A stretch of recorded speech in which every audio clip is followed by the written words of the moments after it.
आप बचा लेते हो दीपाली मुझे हर बार। Thank you so much. Good morning everyone, welcome to the class. आज का जो हमारा टॉपिक है बचा हुआ एवोल्यूशन वाला पार्ट हमने कंप्लीट करना है। लेमार्किज्म, हार्डी वेनबर्ग प्रिंसिपल और जो थोड़े बहुत छोटे छोटे से कॉन्सेप्ट रह जाएंगे वो। ठीक है, आपको पता है हम लोग क्या CUET बेस्ड पे प्रिपरेशन करेंगे, तो बहुत ज्यादा डिटेल में नहीं जाएंगे, जितना पूछा जाता है उतने पे ही जाना है हमने। चलिए, थ्योरीज ऑफ एवोल्यूशन की कहानी हम स्टार्ट करते हैं।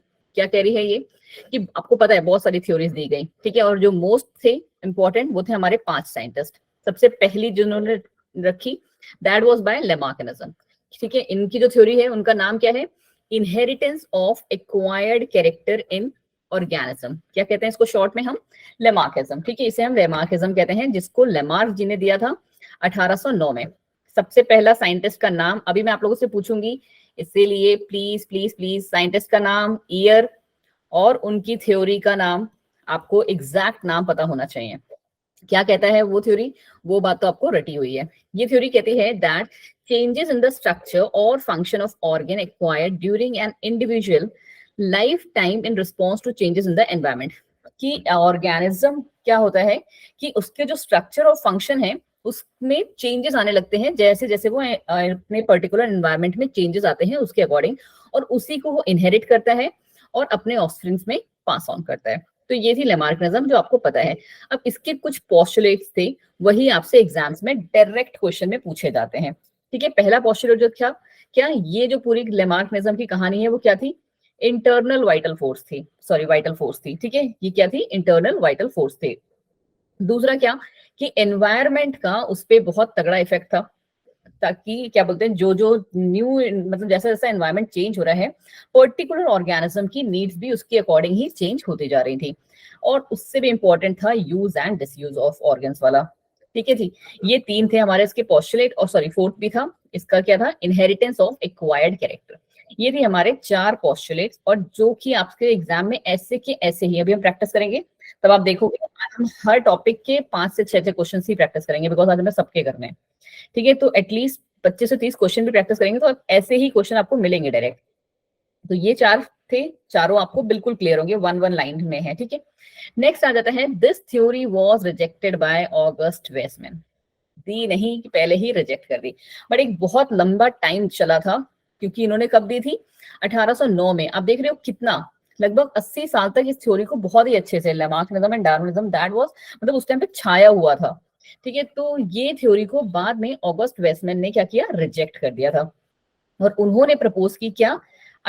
1892 में कौन सी theory? Theory of continuity of germ plasm. अब ये क्या कहती है? ये कह रही थी कि that characters influencing germ plasm, जो सिर्फ और सिर्फ जर्म प्लाज्म को कैरेक्टर्स इन्फ्लुएंस कर रहे हैं, एनवायरमेंटल फैक्टर्स इन्फ्लुएंस कर रहे हैं, बस वही इनहेरिट होते हैं और वही नेक्स्ट ऑफ जो आपकी जनरेशन है उसमें पास ऑन होते हैं। ठीक है, इसमें इन्होंने क्या एक वर्ड ऐड कर दिया, that was your germ plasm. ठीक है, याद रहेगा, बिल्कुल क्लियर है? फटाफट से बोलो, है ना जी दीपाली जी? चलिए जी, पहली थ्योरी हो गई हमारी किसकी? लेमार्किज्म। अब जिसने दी है तो उसका विरोध करने वाला तो बिल्कुल आएंगे ही आएंगे, तो ऑगस्ट वेस्टमैन ने इसको। अच्छा, एक चीज और आती है, जैसे आपने लेमार्किज्म को हमने पढ़ा कि नियो लेमार्किज्म आ गया। ठीक है, तो फादर ऑफ नियो लेमार्किज्म भी एक बार क्वेश्चन आया हुआ है। कौन थे फादर ऑफ नियो लेमार्किज्म? बोलो बोलो। बिकॉज फोन रखने की जगह चेंज हो गई तो मुझे यहाँ पे देखना पड़ रहा है इंस्टेड ऑफ ऐसे। बताएं जी, नीचे ही रख लेते हैं ऐसे बच्चा, किसी को नहीं पता? मैम ये ऑगस्ट वेस्टमैन ही होंगे ना? नहीं नहीं, ऑगस्ट वेस्टमैन ने तो इनको ना रिजेक्ट किया था। उन्होंने अच्छा, अपने अपोज नहीं किया था इन्होंने? नहीं नहीं, इन्होंने जो थ्योरी दी थी ना that was of theory of continuity of germ plasm. उन्होंने जर्म सेल की कहानी सुनाई कि जो इन्होंने जो बात कही है वो ठीक है कि एनवायरमेंटल फैक्टर्स से जो होते हैं वो चीजें चेंज हो रही हैं, जेनेटिक चेंज हो रही है, बट जो चीज चेंज हो रही है ना, उन्होंने बस एक वर्ड ऐड कर दिया था ना बच्चे, जर्म सेल, कि सिर्फ जो I जर्म guess कर रहे हैं। it's Dobzhansky and Stebbins. नहीं बच्चा, जो करेक्ट आंसर है that is your Alfred Russell Wallace. ठीक है, ये हैं, इनको हम फादर ऑफ क्या बोलते हैं? न्यू लेमार्किज्म कहा जाता है। ठीक है जी, फादर ऑफ न्यू लेमार्किज्म। ठीक है जी, याद रखिएगा ये। अब आपको पता है न्यू लेमार्किज्म में क्या हल्का सा ही ट्विस्ट किया गया था, तोड़ मरोड़ के वही जो लेमार्किज्म वाली थ्योरी थी उसी को आगे प्रपोज किया गया था। क्या कह रहा था ये न्यू लेमार्किज्म आपका, जस्ट 1 सेकेंड, ओके, ठीक है। Propose that environment influence an organism directly और इनडायरेक्टली, ठीक है, वही वेरिएशन वाली कहानी, and changes its heredity, only those variations are passed on to the next generation which affect the germ cell. कहीं ना कहीं इन्होंने ऑगस्ट वेस्टमैन वाली जो थ्योरी थी उसी को ही क्या कर दिया था, आगे क्या बोलते हैं, बढ़ा दिया था, पास ऑन कर दिया था। फिर आगे जी डार्विन जी, 3 लोग का सीक्वेंस याद हो गया, लेमार्किज्म, उसके बाद हमारे ये ऑगस्ट वेस्टमैन, और उसके बाद अब आएंगे हमारे डार्विन। बट ऑगस्ट वेस्टमैन की जो थ्योरी है वो याद रखना बाद में आई थी, डार्विनिज्म पहले था, ठीक है। डार्विनिज्म का क्या है 1859 है आपका, ठीक है। अब 1859 का क्या है डार्विनिज्म, इनको हम क्या कहते हैं, थ्योरी ऑफ नेचुरल सिलेक्शन। आपको ये ऐसे के ऐसे ही याद होना चाहिए, थ्योरी ऑफ नेचुरल सिलेक्शन इनकी कहानी थी। It was given by Charles Darwin in 1859, और ये थ्योरी किस पे थी, नेचुरल सिलेक्शन पे, कि जिसको एनवायरनमेंट ने सिलेक्ट, मतलब वही वाली कहानी, सर्वाइवल ऑफ द फिटेस्ट, की अगर आप भागेंगे नहीं तो आप मारे जाएंगे, ठीक है, सर्वाइवल ऑफ फिटेस्ट जो थी। हाँ जी मैम, जो अल्फ्रेड वॉलेस थे, ये तो डार्विन के साथ ही इन्होंने अपना काम किया था ना, कि जैसे उनके साथ साथ का ही काम था, एक साथ तो नहीं थे, हाँ, जो ये काम अलग डार्विन अलग, ने दिया था वही उन्होंने दिया था, तो फिर इनका पहले कैसे हो गया लैमार्क के समय का? नहीं नहीं बच्चे, मैं आपकी बात नहीं, न्यू लेमार्किज्म जो था ना वो हमारा क्या बोलते हैं, इस देखो सबसे पहले आपका लेमार्किज्म आया है, देन न्यू लेमार्किज्म, और उसके बाद ये आपकी वाली थ्योरी आई है, ठीक है। तो न्यू लेमार्किज्म तो मैम रसेल वॉलेस ने दिया था ना? हाँ, रसेल वॉलेस अल्फ्रेड, ने दिया था, हाँ जी। तो वो तो डार्विन से पहले है। नहीं नहीं, वो डार्विन के बाद है बच्चा जी, न्यू लेमार्किज्म न्यू डार्विनिज्म वो दोनों के दोनों डार्विन के बाद है। अच्छा अच्छा, ओके। हाँ जी, ठीक है, तभी तो वर्ड सिर्फ एक न्यू ऐड कर दिया गया था उसमें, ठीक है। अब यहाँ पे डार्विनिज्म कहाँ क्या आ जाता है, सर्वाइवल ऑफ फिटेस्ट पे, ठीक है, कि जो हम सबसे फिट होगा वही क्या बोलते हैं बचेगा, और वही नेक्स्ट जनरेशन में पास होगा एंड सर्वाइव करके रिप्रोड्यूस करेगा। चलिए जी, नेक्स्ट कहानी क्या आ जाती है हमारी, डार्विनिज्म वाले पे ही देख लो। डार्विनिज्म के 2 पोस्टुलेट्स, या कह लो कि 2 की कॉन्सेप्ट थे हमारे।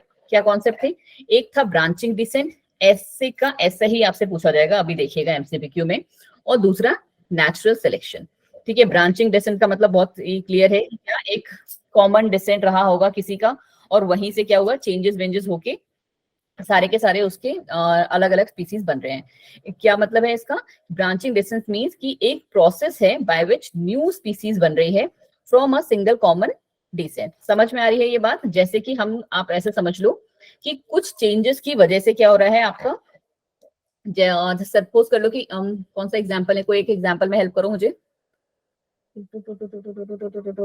चलो हम आम को ही ले लेते हैं, ठीक है, या फिर छोड़ो आम नहीं, 2 चीजों का ही फेवरेट मेरे को एग्जाम्पल याद रहता है, तुम लोग को एनिमल, क्योंकि तुम लोग एमबीबीएस और सीयूईटी वाले बच्चे हो, वो याद रहेगा। हम ले लेते हैं डॉग का एग्जाम्पल, ठीक है। आपको डॉग के कैरेक्टर सारे को सबको पता है, ठीक है। तो वहां पे डॉग की अगर आप देखोगे तो क्या है, बहुत सारी ब्रीड है, करेक्ट। डॉग की आपकी क्या, कौन कौन से बोलते हैं, मेरे को डॉग की ब्रीड भी नहीं याद आ रही है। Ma'am beagle. नहीं, जर्मन शेफर्ड, राइट, बीगल। है ना। और कौन सी बोली आपने Anish, ma'am beagle. Beagle dog की ब्रीड है। Yes ma'am. और एक वो जो छोटा सा आता है वोडाफोन वाला, लैब्राडॉग, थैंक यू, लैब्राडोर स्नेहा, ठीक है। और कौन से, पिटबुल। चलिए जी, ठीक है, बहुत सारी जो स्पीसीज हैं आपको पता है डॉग की हैं। और सिमिलरली अगर आप मैंगो का भी लो तो मैंगो में भी आपको पता है कि बहुत सारे हैं, क्या बोलते हैं वो, लंगड़ा। स्पीशीज नहीं, ब्रीड है। सुनो सुनो मेरी बात तो सुनो एक बार, मैं आपको जो समझाने की कॉन्सेप्ट समझाने की कोशिश कर रही हूँ बच्चे, एक बार मेरी बस उस कॉन्सेप्ट को देख लो, आपको वो चीज समझ में आ जाएगी। मुझे भी पता है कि ये इसका ब्रीड है यार, तुम तो मुझे बिल्कुल ही पागल समझते हो। चलो ठीक है, ये जैसे लंगड़ा आम हो गया आपका, और दूसरा कौन सा आता है, दशहरी आम हो गया, ठीक है। और कौन से, बहुत सारी क्या बोलते हैं इसकी, क्या है हमारी, एल्फांसो आ गया, ठीक है। बहुत सारे क्या है, इनके भी आपके बहुत सारे ब्रीड्स हैं, ठीक है। बट कहीं ना कहीं तो ये एक रहे होंगे। जो point which I am trying to make is कि कहीं ना कहीं जब ये इनका ओरिजिन स्टार्ट हुआ होगा उस टाइम पे तो ये एक ही रहे होंगे, है ना। उसके बाद इनमें चेंजेस, वही चीज क्या, एवोल्यूशन से, एनवायरमेंट से, या हमने लैबोरेटरी में ही जेनेटिक चेंजेस उसको करे और उनकी नई स्पीसीज निकाल दी, या कह लो नए नए ब्रीड्स निकाल दिए। Right? So that is the point जो मैं यहाँ पे बोलना चाह रही हूँ आपको, कि कहीं ना कहीं क्या था, जैसे आपको अगर पता होगा, हम इसको भी हटा दे तो, कि क्या बोलते हैं, कौन सा आपका सोलानम, ठीक है, सोलानम जो एक आपकी पर्टिकुलर सोलानेसी है, ठीक है, उसके बाद हमारे बहुत सारे ऐसे जीनस हैं जो कि सोलानम से ही बिलोंग करते हैं, करेक्ट? बट कहीं ना कहीं जो उनके जो डिसेंट कॉमन एंसेस्टर रहे होंगे वो सिमिलर रहे होंगे, ठीक है, बट वो उनका मॉडिफिकेशंस के बाद उनमें चेंजेस आ गया। तो यही डार्विन का सबसे पहला और सबसे तगड़ा वाला फंडा था कि ब्रांचिंग डिसेंट वो शो करते थे, की कॉन्सेप्ट जिसे हम कहते हैं। दूसरा था नेचुरल सिलेक्शन, कि भाई जो नेचर को जिसको नेचर सेलेक्ट करेगा वही सरवाइव करेगा, वही रिप्रोड्यूस करेगा, और वही नेक्स्ट कैरेक्टर जो कैरेक्टर है आपका नेक्स्ट जनरेशन में पास ऑन होगा, ठीक है। और इसी से हमारे क्या हुए, वही पॉइंट जो देखिए जी अंश जी, कि इसी से हमारी न्यू स्पीसीज का फॉर्मेशन होने लगा, ठीक है जी। इसी से हमारी क्या हो गई, न्यू स्पीसीज बनने लगी, ठीक है। जैसे एलिगेटर, क्रोकोडाइल, ये सब क्या है आपकी अलग अलग स्पीसीज हैं तो सब उसी के एक्वाटिक एनिमल के उस पार्ट में। चलिए दूसरा एग्जांपल क्या था नेचुरल सिलेक्शन का, इंडस्ट्रियल मैनरिज्म, बहुत ही कॉमन वाला आपका और बहुत ही रटा रटाया। कहाँ पे देखा था हमने, किस पे देखा था, पेपर्ड मॉथ पे देखा था, ये आपको रटा होना चाहिए। और दूसरा कहाँ, इंग्लैंड में सबसे पहले इसको देखा गया था। क्या हुआ, दो कंडीशंस थी कि वहां पे इंडस्ट्रीज लगने से पहले का क्या हाथ सिनेरियो था और इंडस्ट्रीज लगने के बाद का क्या सीन था। इंडस्ट्रीज जब तक नहीं लगी थी आपकी, और जब इंडस्ट्रीज लग गई थी तो उसके बाद क्या चेंजेस आए। जब तक इंडस्ट्री नहीं लगी थी तो वहां पे क्या हुई, व्हाइट मॉथ जो थी वो बहुत ज्यादा थी, ठीक है। क्यों थी, क्योंकि वो अपने आप को लाइकेंस के उसमें जो पेड़ों के ऊपर लाइकेंस प्रेजेंट थे उससे कवर कर लेती थी, तो वो प्रिडेशन से बच जाती थी। प्रिडेशन मतलब उनका शिकार नहीं हो पाता था, करेक्ट, यही कहानी थी हमारी। तो इस टाइम पे क्या थी, व्हाइट मॉस जो थी आपकी वो बहुत ही ज्यादा थी। फिर जब इंडस्ट्रियलाइजेशन आ गया कि बहुत सारी इंडस्ट्रीज आने लगी, तो क्या हो गया, पॉपुलेशन का रेट बढ़ गया। यहाँ पे कौन सी आ गई, ब्लैक आने लगी। क्यों, क्योंकि जो हमारे आपको पता है लाइकेन इज व्हाट, लाइकेन को क्या और दूसरा नाम भी है, नेचुरल इंडिकेटर। बिल्कुल सही बच्चा जी, नेचुरल पॉपुलेशन इंडिकेटर है। लाइकेन उसी जगह पे होगा जहां पॉल्यूशन शून्य होगा, ठीक है। ये क्या है हमारा, लाइकेंस हमारे पॉल्यूशन इंडिकेटर है, पॉपुलेशन निकल गया, सो सॉरी, ठीक है, पॉल्यूशन इंडिकेटर है। बिल्कुल साफ सुथरा एनवायरनमेंट है, और तो इसका मतलब है वहां पे लाइकेंस कहीं ना कहीं प्रेजेंट होंगे। तभी ये मोस्टली क्या पहाड़ों पे देखने को मिलते हैं आपको, हिल एरियाज में, क्योंकि वहां पे इंडस्ट्रियलाइजेशन बहुत कम है, बहुत रेयर है। तो यहाँ पे क्या हुए कि लाइकेंस हमारे गायब, ठीक है, लाइकेंस क्या हो गए यहाँ पे, गायब हो गए पेड़ में से। पेड़ का जो ट्रंक था वो कौन से में, ब्लैक कलर में आने लगा, करेक्ट, ब्लैक या ब्राउन जो भी कलर ले लो। उसकी वजह से क्या हुआ, प्रिडेशन किसका होने लगा, व्हाइट वाले का प्रिडेशन होने लगा। प्रिडेशन मतलब शिकार, करेक्ट, पढ़ा होगा ये आपने उस चैप्टर में। ये थी हमारी इस पर्टिकुलर वाले की कहानी। चलिए जी, अब आ जाते हैं हम अगले पे, कौन सा है, इसका नाम म्यूटेशन थ्योरी ऑफ एवोल्यूशन। इसको हम क्या मैकेनिज्म ऑफ एवोल्यूशन के अंडर में पढ़ते हैं। अब ये किसने दी भाई, ये हमें दी है ह्यूगो डी वेरीज ने। किसने दी है, ये दी है मैम ह्यूगो डी वेरीज ने। इन्होंने एक्सपेरिमेंट जो किया था that was done on evening primrose plant, जिसका नाम क्या है, ओइनोथेरा लेमार्कियाना। ओइनोथेरा लेमार्कियाना एक क्या बोलते हैं येलो कलर का प्लांट है, बहुत ही अच्छा, मतलब आप इसको एक बार गूगल करके देखना, मोस्टली ये यूरोप साइड में ही पाया जाता है। और इस पे इन्होंने प्रपोज क्या किया, म्यूटेशन थ्योरी ऑफ एवोल्यूशन। ऐसी की ऐसी ही लाइन आपके में पूछ ली जाएगी कि आपको ह्यूगो डी वेरीज ने कौन सी थ्योरी दी, म्यूटेशन थ्योरी ऑफ एवोल्यूशन, ठीक है। कितने की पढ़ ली हम लोगों ने, 4 लोगों की पढ़ ली, आई गेस ये 4th है। क्यों क्यों क्यों, क्या हो गया, कंफ्यूज, आवाज आ रही है सब, Yes, ma'am. तो इतने शांत क्यों हो गए यार। तुम तो ऐसे कर रहे हो जैसे मैं तुम लोगों को क्या बोलते हैं क्लास में पढ़ा रही हूँ, जैसे वो क्लास में नहीं होते बच्चे एकदम पिन ड्रॉप पहले। मुझे पता है ये टॉपिक बहुत ही बोरिंग वाला है, बट वैसे इतना भी बोरिंग नहीं है। अभी तक तो जितना पढ़ रहे हो वो तो इंटरेस्टिंग लग रहा होगा, या ये भी बेकार लग रहा है तुम लोग को। नो मैम सही है। सही चल रहा है ना, चलो बस एक और थ्योरी है, उसके बाद हम उस पे आ जाएंगे, HWP पे। तो ये सारी चीजें नहीं पढ़नी होगी तो नहीं पढ़ेंगे, मैं अपने तरफ से आपको HWP जैसे एग्जाम में पूछी जाती है वो आपको समझा दूंगी, ठीक है। हार्डी वेंगर प्रिंसिपल जो है, चलो जी तब तक इतना तो पढ़ लो यार, 2 ही थ्योरीज रह गई हैं, खत्म कर रहे हैं। तुम लोग का ही चॉइस था इवोल्यूशन पढ़ने का भाई, नेक्स्ट अब हम बायोटेक पढ़ेंगे तो उसमें मजा आएगा पढ़ने में, ठीक है, चलो जी, क्या कह रही है ये? This theory states that evolution occurs by sudden large difference in a population. क्या हुआ? एक बड़ी सी पॉपुलेशन में कुछ सडन चेंजेस हो गए। म्यूटेशन का मतलब ही आपको पता है, म्यूटेशन की डेफिनेशन ही वही कहती है। He believed that mutation is the only cause for evolution, but ऐसा तो नहीं था कि that was just the only cause and not minor heritable variations that Darwin talked about। मतलब उन्होंने डार्विन की थ्योरी को बोला कि नहीं नहीं भाई, वैसा नहीं है, म्यूटेशन की वजह से ही जितने भी चेंजेस होते हैं, जितना भी एवोल्यूशन हो रहा है, it's just because of evolution. He stated that mutation caused speciation and named it as saltation। ये वर्ड आपको याद होना चाहिए, क्योंकि ये ऐसा का ऐसा ही अभी आप देखोगे एमसीक्यू में। सिंगल स्टेप लार्ज म्यूटेशन, ठीक है, एक छोटू सा चेंज और बहुत बड़ा सा म्यूटेशन आपका इसमें हो जा रहा है। ठीक है, म्यूटेशन आपको पता है रैंडम है, कोई डायरेक्शन नहीं है, बल्कि डार्विन ने क्या कहा था? डार्विन ने कहा था वेरिएशंस हमारी कैसी होती हैं? स्मॉल होती हैं एंड डायरेक्शनल होती हैं। ठीक है, चलिए जी, अब आ जाइए जी, हाँ, हमारी लास्ट थ्योरी पे, छोटू सी है ये भी, modern synthetic theory of evolution, जिसको क्या with progress in genetics the source of variation were explained and Darwin's theory को फिर से हमने मॉडिफाई किया। अब क्या हुई? Now the most accepted theory of evolution की, इसको हम क्या कहते हैं? Modern synthetic theory of evolution. किसने मॉडर्नाइज किया इसे? हक्सले जी ने। ठीक है, हक्सले ने 1942 में दिया था, इन विच origin of species is based on interaction of genetic variation in the population, natural selection and reproductive isolation। तो इनके की कॉन्सेप्ट्स क्या थे? ये तीन। ठीक है, क्या क्या है? Interaction of genetic variation in the population, number 1, कि जेनेटिक वेरिएशन जो हमारे पॉपुलेशन में आपस में इंटरेक्ट कर रहे हैं उनके बीच का इंटरेक्शन। दूसरा है एक तो नेचुरल सिलेक्शन को भी इन्होंने मान लिया, और तीसरा है रिप्रोडक्टिव आइसोलेशन। अब इसको हार्डी वेनबर्ग प्रिंसिपल जो है, कैसे हम लोग स्टडी करेंगे वो आपको समझने वाली बात है। कितनों को आता है हार्डी वेनबर्ग प्रिंसिपल, उससे क्वेश्चंस निकालना? अंश जी को आता है, बाकी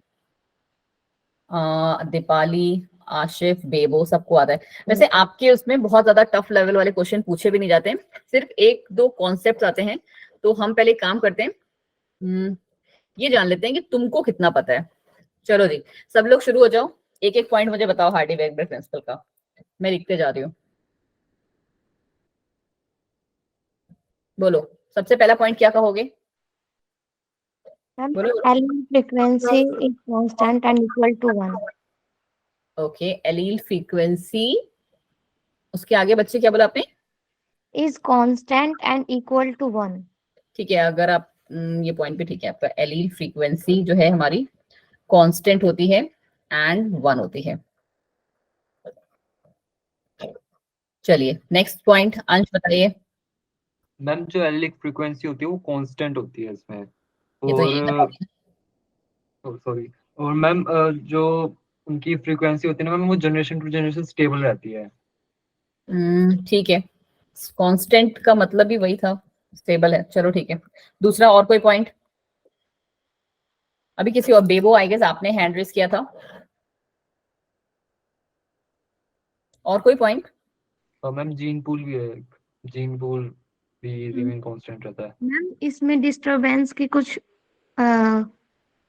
फैक्टर्स हैं जो रेस्पॉन्सिबल होते हैं डिस्टरबेंस के कुछ फैक्टर हैं जो रिस्पॉन्सिबल होते हैं। एवोल्यूशन के लिए। नहीं, मैं आपका पॉइंट नहीं समझी एक्चुअली, आप क्या बोलना चाह रहे हो? डिस्टर्बेंस के फैक्टर रिस्पॉन्सिबल यस होते हैं? मैम, एक मेरे को याद आ गया इस पॉइंट से मैम, जो हार्डी प्रिंसिपल को ना कुछ फैक्टर्स डिस्टर्ब कर देते हैं, 5 फैक्टर्स होते हाँ, हैं। ये अच्छा, अगर आप ये पॉइंट कहना चाह रहे थे ना बच्चे, हाँ। तो बिल्कुल सही कह रहे थे कि कुछ ऐसे फैक्टर्स हैं, ठीक है, आप ये कह सकते हो फैक्टर्स हैं जो प्रॉपरली कंट्रोल करते हैं हार्डी वेनबर्ग प्रिंसिपल को। इस तरीके से आप ये कह सकते हो कि हमारे पास फिक्स कंडीशंस हैं कि अगर हमें HWV जो है चलवाना है किसी भी पर्टिकुलर पॉपुलेशन पे, तो उसके लिए हमारे पास ये फिक्स कंडीशन है। अगर हमने उन कंडीशंस को तोड़ा तो हमारा हार्डी वेनबर्ग प्रिंसिपल जो है वो वर्क नहीं करेगा। ये बात बिल्कुल ठीक है। और कोई point? Ma'am gene pool. Gene pool, चलिए जी, जीन पूल पे लिख लेते हैं। और कुछ? अच्छा, और मैम इसकी इक्वेशन है। क्या कह रहे हो अंश? मैम इसकी इक्वेशन भी तो है एक। तो मैं वही तो एक्सपेक्ट कर रही थी कि कम से कम कोई वो इक्वेशन ही बताए मुझे। Ma'am p² + pq + q² = 1। p² + pq plus 2 q PQ. Square is equals to 1, 2pq sorry. और कुछ? चलो थोड़ा बहुत तो पता है तुम लोग के में, क्या बोलते हैं बोर्ड में आंसर आया नहीं था? मैम इसमें जो p है वो मैम डोमिनेंट है, हेटेरोजाइगस ये डोमिनेंट है, q जो है रिसेसिव है और pq वो है हेटेरोजाइगस है। चलो बट बहुत कम पता है तुम लोग को इसके बारे में, ये तो बहुत ही प्यारा वाला क्वेश्चन है और ये हेटेरोजाइगस है, ठीक है। और कुछ कोई बता रहा था मुझे, मैम मैम की आवाज आ रही थी, कोई लड़की थी, बोलो बोलो। मैम इसको जो फैक्टर्स अफेक्ट करते हैं वो मैं बता दूं हाँ सारे? वही मैं सुनना चाह रही हूँ एक्चुअली, बताएं बिल्कुल मैम बताएं बच्चे। पहला म्यूटेशन, हाँ म्यूटेशन नहीं, नो म्यूटेशन, ओके। क्योंकि अगर सेकंड हाँ, नो माइग्रेशन, अगर म्यूटेशन हुआ तो हार्डी विनग्रेव प्रिंसिपल काम नहीं करेगा, है ना। चलो दूसरा, ma'am natural selection, yes ma'am natural selection, natural selection, हाँ चलो ठीक है, नेचुरल सिलेक्शन को ये कहीं ना कहीं फॉलो करता है। और 5 मैम नो इम्पोर्टेंट, माइग्रेशन, क्या क्या ध्रुव? और मैम नो माइग्रेशन, हाँ जी, नो माइग्रेशन, इमिग्रेशन ही कह लें हम, है ना, no immigration ma'am random meeting, and emigration, ठीक है। रैंडम मीटिंग, तुम लोग को पता तो है, सारे के सारे एकदम चुप बन के बैठे हुए थे। नो जीन ड्रिफ्ट, हाँ जी, नो जेनेटिक ड्रिफ्ट, ड्रिफ्ट, किसी ने भी नो रिकॉम्बिनेशन, नो रिकॉम्बिनेशन। क्या बात है यार, सारे पढ़े लिखे बच्चे हो, मुझे बेवकूफ बना रहे थे बैठ के। और कुछ? एक और पॉइंट रह गया तगड़ा वाला, 2 पॉइंट एक्चुअली। फाउंडर इफेक्ट, क्या क्या क्या क्या? फाउंडर इफेक्ट, फाउंडर इफेक्ट क्या था बच्चा, थोड़ा सा मुझे बताओगे? मैम फाउंडर इफेक्ट तो अलग चीज है, वो तो इसमें नहीं जुड़ी है। फाउंडर इफेक्ट तो ये होता है ना कि अगर कोई बाहर से स्पीशीज आती है तो वो, अगर जो अंदर की स्पीशीज हैं वो अगर विलुप्त हो जाती है तो वो अपनी ही फाउंडर बन जाती हैं, एक न्यू स्पीशीज जब आ जाती है। ये आई गेस इकोलॉजी का नहीं है? नो मैम है तो इसी का। मैम ये जेनेटिक ड्रिफ्ट का ही एग्जांपल है। ओके ओके, Yes, कोई ma'am. नहीं अभी कल इस वाले को देख रहे हैं ना। 2 जो और रह गए हैं वो कौन से रह गए हैं आपके? कौन से ज्योति? जीन पूल तो चलो ठीक है, इसी में जीन फ्लो, चलो जी जीन फ्लो भी लिख लेते हैं।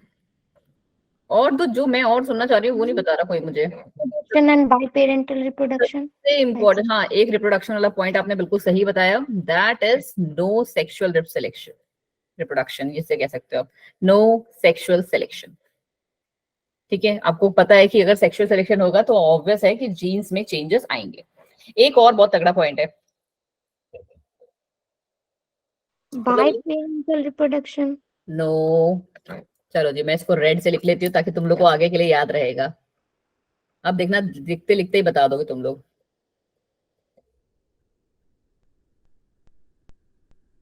लार्ज पॉपुलेशन साइज सबसे इंपॉर्टेंट पॉइंट, ठीक है। और कह लो कि पहले दूसरे पॉइंट में ही, मतलब अगर म्यूटेशन के बाद जो सबसे इंपॉर्टेंट पॉइंट में आता है इसमें, तो वो हमारा क्या आता है कि पॉपुलेशन साइज अगर हमारे को HWP वर्क करवाना है तो it should be very very very high. अच्छा आपको पता है, लगता है कि ये सारी चीजें एक नॉर्मल एनवायरमेंटल कंडीशन में पॉसिबल है? नो मैम, नहीं, ठीक है। नो मैम, ठीक है, हम क्यों पढ़ते हैं फिर उसके बाद HWD मत क्यों, क्या मतलब है, क्या जरूरत है इसको पढ़ने की? मैम एक आइडियल चीज चाहिए होती है ना किसी भी थ्योरी को करने के लिए। जो उसका करेक्ट वो आप बोलोगे ना, तो अगर आपको जीन पूल को स्टडी करना है कि एक पर्टिकुलर पॉपुलेशन में कितना है, तो ये आप एक तरीके से ये समझ सकते हो कि ये क्या है, एक हाइपोथेसिस है, राइट, क्योंकि नेचुरल कंडीशन में ये पॉसिबल नहीं है। तो ये क्या है, आपका एक तरीके का आपका हाइपोथेसिस है। उसको किसी अगर पॉपुलेशन के बारे में कोई भी पर्टिकुलर जीन है वो पॉजिटिवली इफेक्ट कर रहा है, नेगेटिवली इफेक्ट कर रहा है, वो किस तरीके से काम कर रहा है उस पर, अगर आपको वो पढ़ना है, वो हाइपोथेसिस निकालनी है, तब हम लोग पढ़ते हैं किसको, HWP को, ठीक है। हार्डी विनग्रेव प्रिंसिपल को हम तभी पढ़ते हैं जब हमको कैलकुलेट करनी है। क्या करना है, देखो 2 चीजें हैं इसमें। पहली चीज तो इंपॉर्टेंट वाली ये है कि हमें जब कैलकुलेट करनी है क्या, gene frequency, when we want to check gene frequency. अब जीन फ्रीक्वेंसी क्या है आपको बहुत अच्छे से पता होगी, करेक्ट, कि हम लोग एक्चुअली हार्डी विनग्रेव प्रिंसिपल में क्या कर रहे थे अभी तक, कि फ्रीक्वेंसी ऑफ एलील को एक पॉपुलेशन के अंदर स्टडी कर रहे थे, हार्डी वेनबर्ग प्रिंसिपल की अगर एक लाइन आपको लिखनी है, लिखने को आ जाए, तो what you are gonna write कि इट इज दैट की frequency of, it is the principle under which we study the frequency of allele in a population. Correct, यही एक लाइनर स्टेटमेंट है इसकी। आपको बहुत अच्छे से पता है कि एलील क्या है हमारे, एलील का एक पर्टिकुलर जीन में क्या है, वेरिएशंस होते हैं। कैसे मैम वेरिएशन? क्योंकि एक वेरिएशन ऑफ जीन, अगर आप ये कह लो कि हमारा एक जीन जो है क्या करता है, दो एलील प्रेजेंट होते हैं उसके। करेक्ट, पता है ना ये बात आपको, क्योंकि एक एलील हमारा कहां से आता है, मॉमी से, ठीक है, और दूसरा आ रहा होता है फादर से। करेक्ट, तो ये दो एलील हमारे उसमें प्रेजेंट होते हैं, ये भी आपको पता है। और आपको ये भी बहुत अच्छे से पता है कि एक पर्टिकुलर क्रोमोसोम पे एक पर्टिकुलर पोजीशन होती है, जिसको हम क्या कहते हैं, क्या कहा जाता है इसे, ये पर्टिकुलर सपोज कर लो जीन है हमारा, मैम लोकस। हाँ जी, इसको हम कहते हैं लोकस। ठीक है, अगर आपको फाइंड आउट करना है कि इस पूरी सी पॉपुलेशन में इस पर्टिकुलर जो लोकाई वाला जो जीन है वो कहाँ एलील है, सॉरी, वो कहाँ कितनी पॉपुलेशन में प्रेजेंट है, तो आप ये HWP से ही निकाल सकते हैं, उसके अलावा आप इसको नहीं स्टडी कर सकते।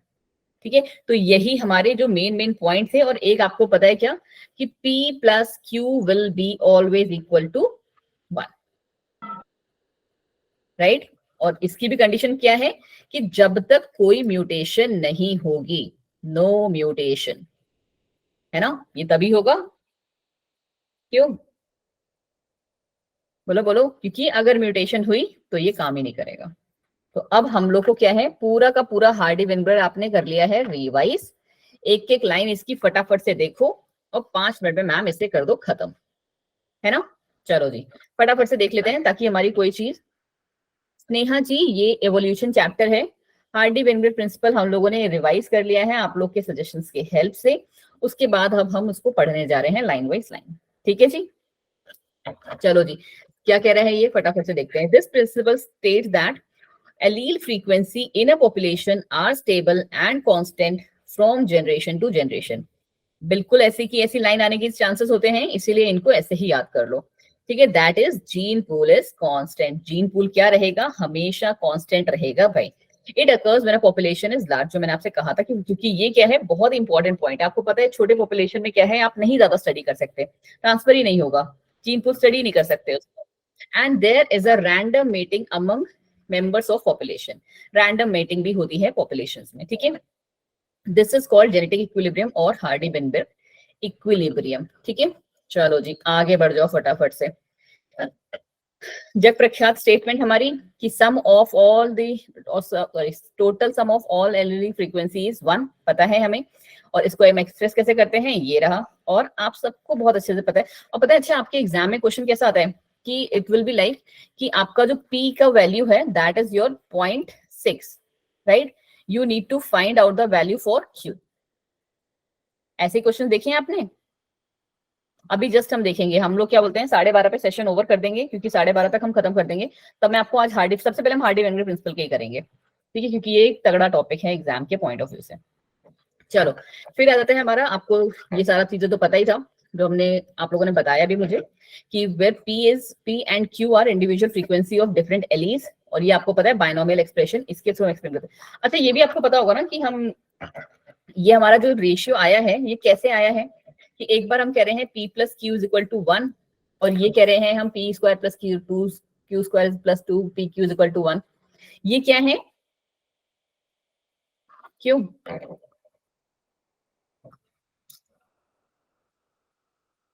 ये हमारी बच्चे जी एलील फ्रीक्वेंसी है। ठीक है, ये बात याद रखना, क्वेश्चन में कंफ्यूज नहीं होना है। This is your allele frequency. अगर आपसे एग्जाम में एलील फ्रीक्वेंसी पूछी गई है तो आप इस फॉर्मूले से निकालेंगे, ठीक है, सिंपली। और अगर आपसे जीनोटाइप फ्रीक्वेंसी पूछी जाएगी तो आप ये फॉर्मूला लगाएंगे, ठीक है, इसमें कंफ्यूज नहीं होना है। ये हमारी जीनोटाइप फ्रीक्वेंसी के लिए याद रहेगा, क्यों? Yes ma'am. रहना चाहिए, है ना, क्योंकि सिंपल सा क्वेश्चन होता है, बट आपको ध्यान दो चीजों का देना है कि आपको फॉर्मूला कौन सा लगाना है। आंसर दोनों से निकल आएगा, बट यस आपको फॉर्मूला लगाना आना चाहिए कि जीनोटाइप फ्रीक्वेंसी पूछी है, then you are going to apply this formula, and if you are been asked for allele frequency then you need to do this calculation. ठीक है, चलो any fluctuation in genetic equilibrium lead to evolution, और आपको पता है कि यहाँ पे एवोल्यूशन का कोई भी चांस नहीं है। आ जाओ जी, सब लोग इतनी देर से मन कर रहा था सबका पढ़ने का, जीन फ्लो, जेनेटिक ड्रिफ्ट, देख लेते हैं एक एक लाइन क्या कह रहा है ये। ड्यू टू माइग्रेशन, क्या कहानी है इसकी कि एक जगह से दूसरी जगह पे अगर मूवमेंट हो रहा है, ठीक है, माइग्रेशन मतलब क्या, एक जगह से दूसरी जगह पे चेंज हो रहा है, न्यू जीन्स और alleles are added to the new population, ठीक है, नए टाइप के लोग आए, and these are lost from the old population. अभी क्या होगा, अब वो पर्टिकुलर जीन ओल्ड पॉपुलेशन से गायब होने लगेगा, in turn changing the frequency, इससे क्या होगा, फ्रीक्वेंसी चेंज हो जाएगी हमारी। आगे कहानी इससे क्या हुई हमारी, there would be a gene flow if this gene migration happens multiple of time. क्या होगा, जीन फ्लो बहुत ही तगड़े तरीके से होगा अगर हमने क्या किया, ये हमारा माइग्रेशन जो है कंटिन्यूअसली चलता रहा। So gene flow changes the frequency of allele, और हमको क्या करना है, ये चीज नहीं चाहिए। हार्डी-वेनगर प्रिंसिपल को चाहिए, ये नहीं चाहिए, ठीक है, हार्डी-वेनगर प्रिंसिपल को स्टडी करने के लिए। अगला आ जाता है हमारा जेनेटिक ड्रिफ्ट। जेनेटिक ड्रिफ्ट क्या कहता है आपका, the changes occurring in frequency by chances are called genetic drift, ठीक है, बाय चांस अगर कोई चेंज फ्रीक्वेंसी में आ रहा है तो दैट इज नोन एज आपका genetic drift. Sometimes due to change in allele frequency in new population, some different species are formed, ठीक है, एलील फ्रीक्वेंसी अगर किसी पर्टिकुलर पॉपुलेशन में चेंज हो गई है तो उसकी वजह से भी क्या हो जाती है, एक नई स्पीसीज बन जाती है। अच्छा, इस यहाँ पे आ गई आपकी, जो अभी आपकी कोई बच्चा शायद ज्योति जी ने कहा था कि फाउंडर इफेक्ट कहते हैं, तो ये रहा बच्चा जी फाउंडर इफेक्ट, ठीक है, and the original different population is the founder, ठीक है, जो आपकी ओरिजिनल पॉपुलेशन दैट जिसमें वो आ रहा है effect, that is known as founder effect, ठीक है। म्यूटेशन आपको पता है बहुत अच्छे से क्या है, रैंडम प्लस स्लो रेट्स, और उसकी वजह से क्या हो जाता है, फिनोटाइप, नया फिनोटाइप बन जाता है। क्यों, क्योंकि जेनेटिक वेरिएशंस में चेंज हो जाता है। और देखो 2-3 पॉइंट और सारे के सारे सीक्वेंस है। पहला क्या है, रैंडम, दूसरा है स्लो, और इससे क्या होएगा, इससे हमारा ओरिजिनेट होता है न्यू फिनोटाइप, नया फिजिकल अपीयरेंस आ रहा है। कैसे आ रहा है, क्योंकि there is a genetic change, genetic level पे चेंजेस हो रहे हैं, करेक्ट, जेनेटिक लेवल पे हमारे चेंजेस हो रहे हैं, और इसकी वजह से क्योंकि न्यू फिनोटाइप बना है, और वो क्या लीड करेगा, नई स्पीसीज का फॉर्मेशन, स्पीसीज का फॉर्मेशन, न्यू स्पीसीज का फॉर्मेशन, उसी को तो हम स्पीसिएशन कहेंगे। बस ये म्यूटेशन का एक छोटू सा फ्लो चार्ट है, ऐसे ऐसे इसमें चलेगा। फिर आता है हमारा genetic recombination, during gametogenesis crossing over होती है, आपको पता है, और बहुत सारे जीन्स के नए नए कॉम्बिनेशंस बन जाते हैं, that is known as your genetic recombination. अब आता है एक अच्छा वाला पार्ट, क्योंकि यहाँ से भी आपके क्वेश्चंस बहुत पूछे जाते हैं। क्यों, क्योंकि मैम यहाँ पे हमारे पास है ग्राफ, और आई गेस आपके इसका इकलौता ही ग्राफ है ये चैप्टर का, ये वाला, बस we are just about to end, खत्म होने वाला है हमारा पार्ट, ठीक है। ये ग्राफ इकलौता ही है इस चैप्टर में, कोई और ग्राफ भी है, मेरे अकॉर्डिंग ये इकलौता ग्राफ है आपके इस चैप्टर में, राइट। देखिए जी, यहाँ पे हमारे पास 3 चीजें हैं, ठीक है, एक बार यहाँ समझ लेते हैं, डायग्राम में सीधे जाके हम लोग पुट कर देंगे। नेचुरल सिलेक्शन क्या कह रहा है कि it occurs due to the inheritance of variation, variations में वेरिएशंस की वजह से, which leads to the survival of fittest. ये बहुत सारे वेरिएशंस हुए क्योंकि इनहेरिटेंस अप्लाई हुआ, और इसकी वजह से क्या हुआ, जो सबसे फिट है वो सर्वाइव करेगा, बाकी सारे उड़ जाएंगे, ठीक है।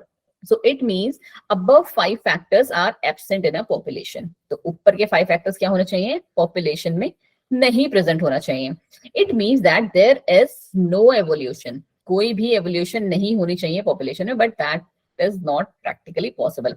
अब ये क्या फॉलो करता है, पहला है स्टेबलाइजेशन के लिए, 3 ग्राफ है हमारे। स्टेबलाइजेशन के लिए क्या है, देखो अगर आपको स्टडी करना है हम साथ साथ में यहाँ पे देख लेते हैं क्या है। पहला है स्टेबलाइजेशन। स्टेबलाइजेशन का मतलब है कि हमारा जो ग्राफ होगा वो एक ही पर्टिकुलर एंड पे पीक और क्या बोलते हैं हाई होता रहेगा और नैरो होता रहेगा।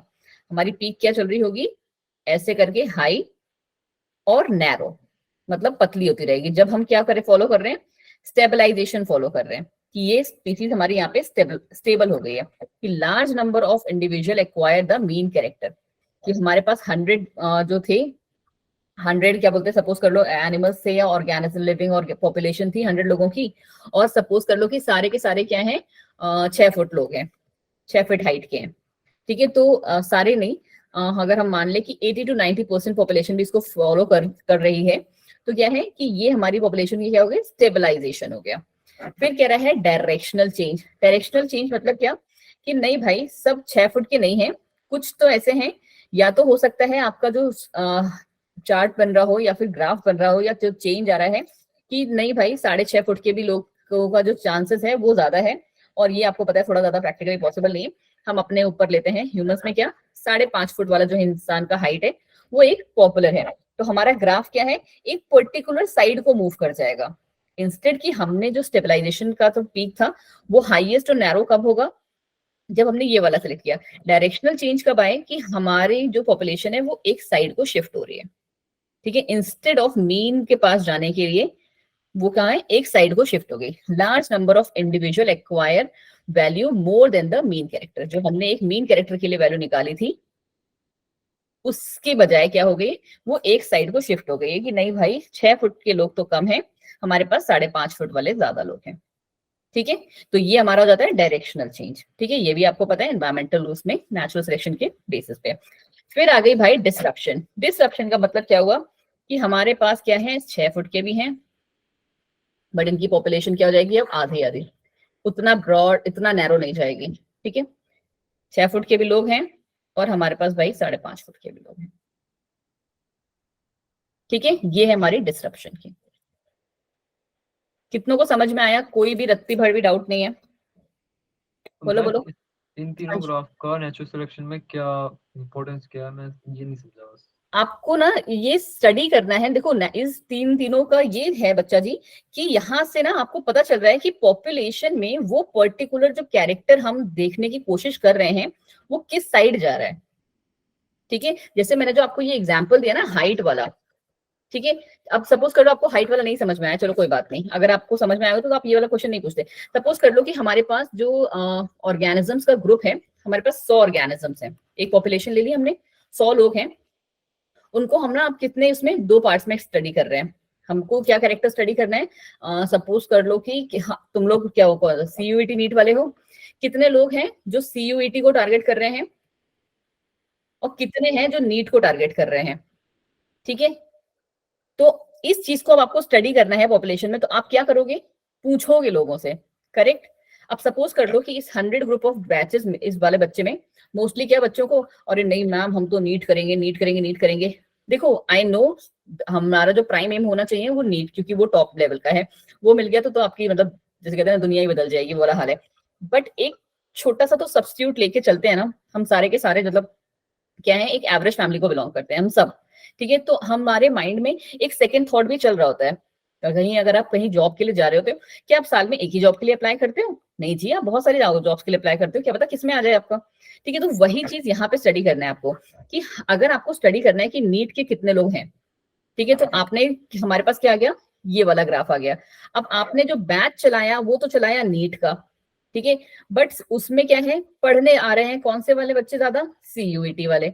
क्यों, क्योंकि भाई बहुत सारे लोग मेरे जैसे भी होते हैं जिनको डॉक्टर नहीं बनना होता है, जो उनको चीड़ फाड़ से खून से डर लगता है, जो क्या जिंदगी में स्टार्टिंग से ही क्लियर है कि उनको एक टॉप कॉलेज से ग्रेजुएशन पोस्ट ग्रेजुएशन पीएचडी करनी है और पढ़ाना है, ठीक है। तो आप यहाँ पे देख रहे हो कि उसी पर्टिकुलर ग्राफ में आपका क्या है, ग्राफ शिफ्ट हो रहा है कि हमारा जो टारगेट वाला था वहां एक एवरेज से वो शिफ्ट हो रहा है एक पर्टिकुलर साइड को, तो उसको हम कहते हैं डायरेक्शनल चेंज। और वो पार्ट जैसे क्या बच्चे सीयूईटी में भी पढ़ रहे हैं नीट में भी पढ़ रहे हैं, मैम हम मेहनत तो दोनों के लिए कर रहे हैं, अब जिसमें हमारे को सपोर्ट हो जाए, मतलब जो हमारा आ जाए। आपको पता है नीट का syllabus is very vast and CUET का थोड़ा तो कम है। समझ में आया आपको अंश थोड़ा सा कॉन्सेप्ट कि एक पर्टिकुलर कैरेक्टर को अगर आपको स्टडी करना है किसी एक पर्टिकुलर पॉपुलेशन में, तो उसको स्टडी करने के लिए हमें ये देखना होता है, ठीक है।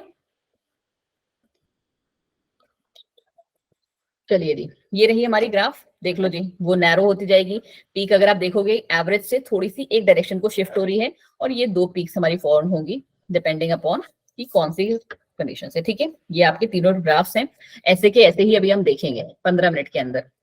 अब आ जाता है एक ये वाला पार्ट, बिफोर बट हम इस पे जाएं आपको एक पार्ट याद कराना इज वेरी इंपॉर्टेंट, वो है ये ह्यूमन एंसेस्टर्स। कितनों को याद है ये पूरे ह्यूमन एंसेस्टर्स के नाम, प्लीज एक बार मुझे बताओगे। अंश सबको याद है, आपने कोड्स की हेल्प से याद किया है या आपको बिकॉज मेरे को तो कोड्स बहुत ज्यादा पसंद नहीं है, आते भी नहीं है।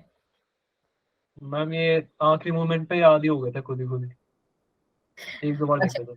कोई ऐसा बच्चा जो चाहता है कि मैं इसके एक बार मतलब, बिकॉज मैंने एक मैम से ही मांगा है, मेरे को तो नहीं आता है कोड्स बनाना, तो जो उसका कोड है मैं आपको बता दूं, Yes, ma'am.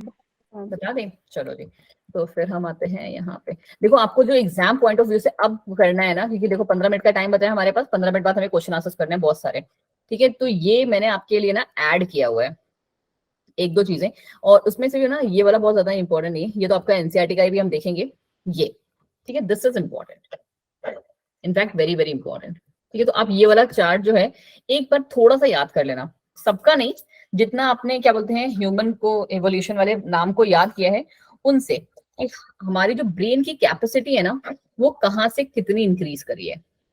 इस टाइम वाली करंट वालों की कितनी है ब्रेन कैपेसिटी, जो होमो सैपियंस? 1400 to 1400, 1500. ठीक है, बिल्कुल सही, 1400, ठीक है। तो आपको ये पता होनी चाहिए। चले जी, हम कर रहे थे कौन सा, यहीं पे पड़ोस में कर लेने, रुको इसको करते हैं थोड़ा सा शिफ्ट, ठीक है। चलो जी, आई गेस इसमें एक कोई मिसिंग है क्या, नाम एक बार देखोगे क्या ह्यूमन एंसेस्टर वाला? यस मैम, मैम इसमें नाम मिसिंग नहीं है, इसमें ना डिस्क्रिप्शन मिसिंग है एक की। मैं बताती हूँ। उसमें बताया जाता है डॉक्टर कौन राम, सीट है वो। आपको जस्ट वन सेकेंड अंश, ठीक है, एंड हनुमान, ठीक है, थोड़ा सा याद भी हो जाएगा। डॉक्टर राम एंड हनुमान, उसके आगे जस्ट वन सेकेंड, थोड़ा सा स्वाद बढ़ा दूं। क्या हो गए? जापान गए, कहाँ गए हैं? जापान गए, लंका नहीं गए हैं वो लोग, और वो भी किससे गए हैं? कार से, ठीक है। ये एक मैम ने मुझे कोड बताया था, मतलब ऑल्दो मुझे भी हंसी आई थी, बट या code was good and easy भी है याद करने के लिए, ठीक है। और सबसे इंपॉर्टेंट चीज क्या कि आपको याद कौन से करने हैं? जितने कैप्स में, ठीक है, जितने कैप्स में है हर एक का एक मतलब है, वही नहीं लिखा हुआ है, ठीक है। चलो जी, अब आप साथ साथ पढ़े हम लोग। पहला कौन सा है? डॉक्टर राम कौन से हुए? ड्रायोपिथिकस। हाँ जी, ड्रायोपिथिकस। और आपके एग्जाम में ना बहुत ज्यादा ये टफ लेवल पे नहीं पूछा जाएगा, मोस्ट ज्यादा से ज्यादा जो पूछ लिया जाएगा इसका सीक्वेंस अरेंजमेंट 100% आएगा, चाहे असेंडिंग चाहे डिसेंडिंग में, और दूसरा इनका टाइम ओरिजिन। उसके अलावा इसमें से कोई क्वेश्चन नहीं आने वाला, आई कैन मतलब इस टेबल में आई गेस क्रोमैग्नन मिसिंग है। क्या बच्चा? Ma'am in the table Cro-Magnon is missing. हाँ, अभी मैं आ रही हूँ उसी पे, इसलिए मैंने ये वाला करा हुआ है, ठीक है। चलो, आर इज फॉर रामापिथिकस,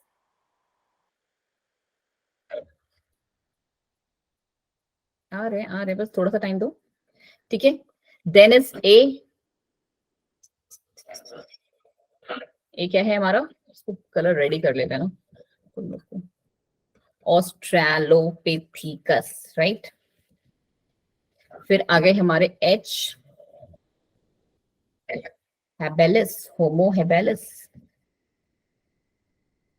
ठीक है। राइटिंग थोड़ी सी गंदी आ रही है बट कोई ना। फिर आ गए हमारा कौन सा? जे, जे वाला कौन सा है ये? जावा मैन, ठीक है। क्या है हमारा बेटा जी? जावा मैन। तो इसको आप चाहे जावा मैन से याद कर लो, चाहे इसको इरेक्टस नाम से याद कर लो, बट कोड को फिट करने के लिए हम लोग यहाँ पे अभी के लिए जावा मैन ही लिख रहे हैं, ठीक है। आपको पता है कि इसको हम हैंडी मैन भी कहते हैं, ठीक है। इनके आपको दोनों नाम याद होने चाहिए बच्चे, ठीक है, इससे ज्यादा आपको शॉर्ट उसमें नहीं मिलेगी। अब then comes your P, P is for, क्या नाम है इसका, कौन सा मैन है ये? Primitive man. प्रिमिटिव या पैकिंग? मैम यहीं पे लिखा हुआ है साइड में ही।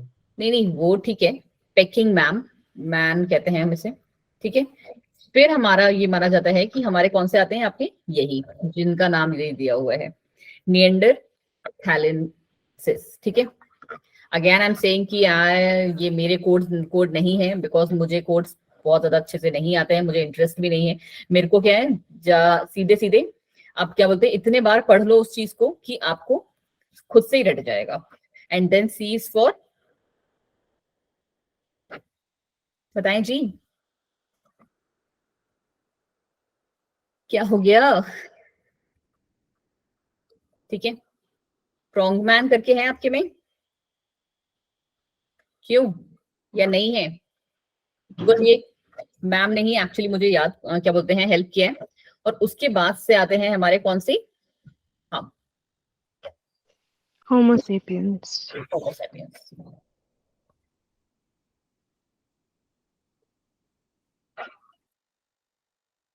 नहीं, इसको एक बार मुझे देखना पड़ेगा, मैं आपको क्या बोलते हैं ग्रुप में डाल दूंगी इसका नाम क्या था, बट कुछ ऐसे ही करके ही नाम है इसका, क्रोम मैन करके। एक बार कोई देखेगा क्या इसको? ठीक है, तो ये ही आपका बस छोटू सा एक सीक्वेंस है, बट यस ये आपको एग्जाम में कभी हेल्प करेगा जब आपने एटलीस्ट इसको 2 से 3 बार देखा तो हो। ठीक है, एटलीस्ट आपने इसको 2 बार तो देखा हो, तभी आप इसको कर सकते हो। उसके अलावा तो आपको कोड कोई भी दुनिया भर के दे दे, कर नहीं सकते जब तक आपने इसको 2-3 बार पढ़ा नहीं है। ठीक है, थोड़ा सा आई गेस ये आपको हेल्प करेगा। फिर से एक बार देख लेते हैं। Dryopithecus is for doctor, Ram के लिए Ramapithecus, A for Australopithecus, H for homo balance. इसको हम आप क्या मैम आफ्टर क्या कह रहे हो बच्चे? मुझे एक बार आपका मैसेज पढ़ने के लिए पीछे जाना पड़ेगा, जस्ट 1 सेकेंड, क्योंकि मेरा लैपटॉप थोड़ा सा बीच में बंद हो जाता है ना। क्या मैसेज है? Just 1 second.